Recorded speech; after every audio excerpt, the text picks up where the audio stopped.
You got a big tour coming up this summer, playing Oh, no, all across none. this country. Well, No. well, for the next couple of weeks. For here. Oh, yeah. Well, we're kind of important too. well, no, for us, this is a short run. Okay. You know what I mean? Enough. We're only out for 2 weeks. We did a week in South America. We're doing a week here. But Canada's always been good for us. I mean, back in the day, the first time we played outside of New York City was Toronto. Oh, yeah? Yeah, at the Horseshoe. So That's a famous venue. yeah. I mean, so that was our first run. And then we played a place called the Shock Theater that we got snowed out. That sounds like a perfect venue for Yeah, you. yeah, it was. Talk about CBGB in the heyday and what it was like back then. Good place to hang out. Played there the first show I ever did. Played there the next time, 30 years later, trying to save the place. So, you know, we were kind of inseminated there and then just split. You know, we moved into other venues and other avenues. CBGBs was unique because Hilly's philosophy was you needed to be a original band.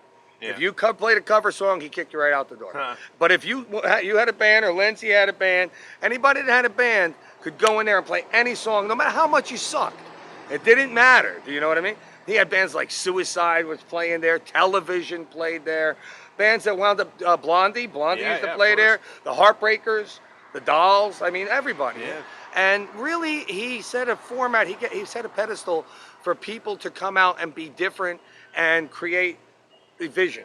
I mean, so, you know, Hilly was kind of like the savior of the music scene in the 70s, and good friend of mine. You know, we always hung out at the merchandising shows together because he always would merchandise his stuff around. Oh, his stuff's as big. Yeah, as it was like my grandfather. We used to hang out a lot. But you know, the thing was with CBGBs was that you know, it's sad that it had to go and it was, you know, it had its day, and I think that today, like I say, I mean, anybody can write a book and put it out on Amazon, and anybody can make an album and put it out for free on their thing. So, you know, the world's your, you know, bag of oysters right now. You can do whatever you want. For sure. There's a quote from you saying the Misfits took rock and roll to a place nobody wanted it to go.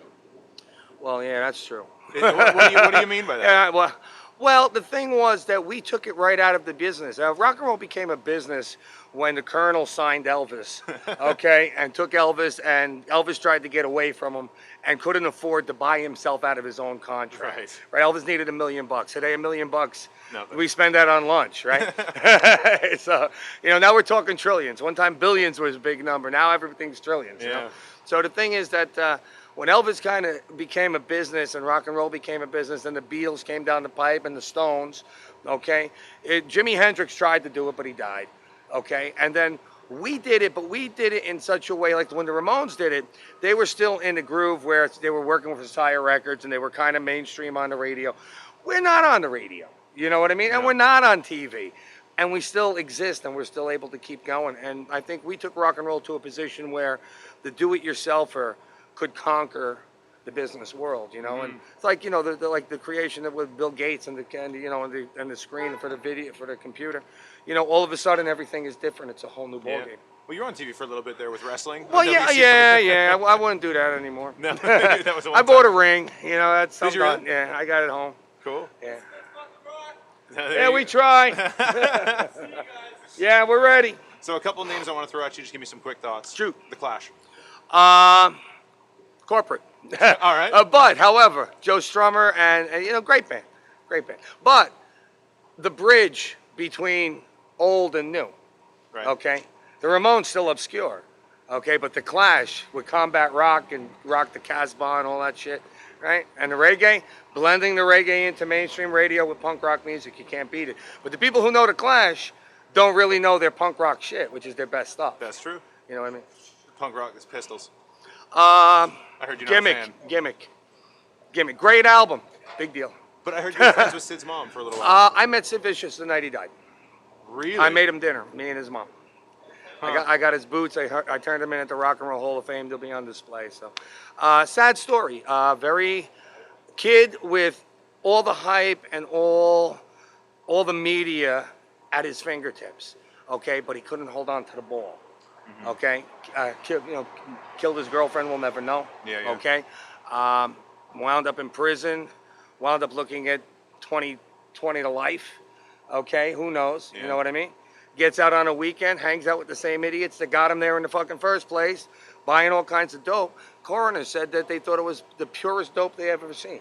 So, I mean, you don't go, hooking up your buddy who's in prison that's clean. Yeah. with this kind of shit. So I mean, look, his mom was a really nice lady to me, and I hooked her up because I was the only one in New York that had a car because I was from Jersey. Oh. So I took her to the morgue. I took her to the cemetery. She couldn't put the ashes on Nancy's grave because Nancy was Jewish and Sid wasn't Jewish, and the family didn't want it. So in a blizzard, we went down to Philadelphia and snuck her through the fence. You know what I mean? It's not crazy stuff, but You've had some interesting grave yeah, stories. yeah. Well, Heard you got arrested in in the New end, Orleans? you're all gonna have a grave story. Okay, so It's a good lyric for one of your well, songs. yeah, we got that already. Okay. So but the thing is, what you got to realize is that it's easy to die and it's easy to destroy shit and it's hard to live and it's hard to make something great. So you got to really decide what you're gonna do. And some people, I guess it's like the night at the museum. Some people are thrust into greatness, and some people, it's thrust upon them. So in our case, we've had to always push to make it happen, and we've always put living ahead of dying, and vision ahead of money, and that's really why I think we're substantial. Glen Danzig. He was a good friend. I wish that Glenn had friends like I was to him. You know what I mean? I don't know if he does or he doesn't, but I always wish Glenn the best, and I miss him. But I have a lot of little kids that follow me around, and the thing is, I wouldn't sell them one bad thought that might screw them over. You know what I mean? I mean, we might talk shit, but we back it up. So so the thing is that we got a lot of really intelligent kids, artists, writers.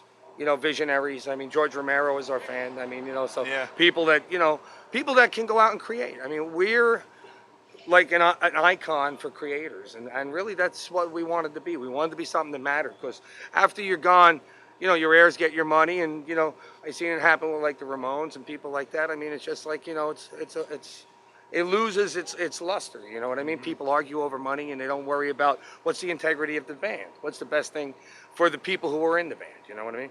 So I protect that. My son works with me. He does our tour managing and our sound. Oh, yeah? Yeah, and everything. He's in charge of everything. So I'm teaching him what I want it to be, and teaching him how to make that happen. So even when something happens to us, we keep going. Jimi Hendrix just passed up Elvis as the biggest selling record person of all time. Huh. Which means that people have finally moved from the 50s into the 60s. Do you follow what I mean? I do. Okay. You're coming up now, pretty soon then. in the next 20 years, they're going to move to the 70s and they're going to find the Ramones. The Ramones will be the biggest oldies act on oldies radio stations of all time. They have the greatest songs, and they have millions of them. Okay, back in the 50s, everybody had one hit. Yeah. Okay, Chuck Berry, 2 or 3 hits. Fair enough. Dion, 4 or 5. Do you know what I mean? The Ramones, 87. Do you know All what 2 minutes long. Yeah, Rockaway Beach, Yeah. Rock and Roll High School. You know what I mean? Rock and Roll Radio, There rock and roll. The Ramones will be rock and roll for your grandkids. So, we will always be dark and under the table. And, I accept that. I trade that vastness for pinpoint accuracy. So Cool. that's a trade. In one word, the Misfits. Forever. Thank you. Appreciate it. Thank you. Matt, good job. Thank you.